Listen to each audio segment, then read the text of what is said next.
China యుద్ధానికైతే సన్నద్ధమైపోతుంది. జయశంకర్కి ఆ విషయాన్ని feedback కూడా ఇచ్చుంటారు. జయశంకర్ ఇప్పుడు చైనాలోనే ఉన్నారు. షాంఘై మీటింగ్ జరగబోతున్నటువంటి నేపథ్యంలో హింట్ ఇచ్చి ఉండాలి. అదే సందర్భంలో జయశంకర్ వద్దనే చెప్పు ఉండాలి. ఎందుకంటే తైవాన్ మనకు మిత్ర దేశం. ఇంకోటి, ఒక దేశాన్ని ఆక్రమించుకుని నడిపించడం సాధ్యం కాదన్న యుద్ధ నీతి ఇప్పటికే తెలిసింది. ఇప్పుడు ఒక పక్కన ఇజ్రాయెల్ వెళ్ళి గాజాని స్వాధీనం చేసుకోగలుగుతుందా? అక్కడ వాళ్ళంతా రెబల్సే. చివరికి ఆ జనాలందరినీ చంపేసి లేదా జనాలందరినీ అవతలకు పంపించేసి దాన్ని ఒక బఫర్ జోన్గా స్వాధీనం చేసుకోవాలనుకుంటుంది.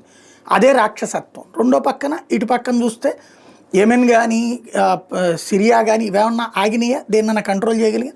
లేదు. అదే సందర్భంలో రష్యా ఉక్రెయిన్ ఏమైనా స్వాధీనం చేసుకోగలిగింది? లేదు. అక్కడ ప్రజలు తిరస్కరిస్తారు. ఇది పాత రోజుల్లో అయితే కనుక సాధ్యం. ఓ రాజుగారు వెళ్ళిపోయి దండయాత్ర చేసి అక్కడ ఉన్న ప్రజలందరినీ తన వైపుకి మళ్లించుకోవడం అనేది సాధ్యం.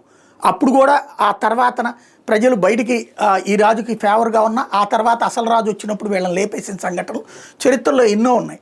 అట్లాంటి పరిస్థితి ఇక్కడ చైనాకు ఉంటుంది తైవాన్ మీద కనుక దాడి చేస్తే. అయితే చైనాకు ధైర్యం ఏంటంటే ఇదివరకు హాంకాంగ్ని అట్లాగే మింగేసింది కాబట్టి ఇట్లాగే మింగేయగలమన్నటువంటి ధైర్యంతో ఉన్నటువంటి తాజాగా అయితే మన తైవాన్ చుట్టూతా కూడా యుద్ధ నౌకలు యుద్ధ విమానాలు మోహరించింది అన్నటువంటి విషయం అమెరికా చెప్తోంది, తైవాన్ చెప్తోంది.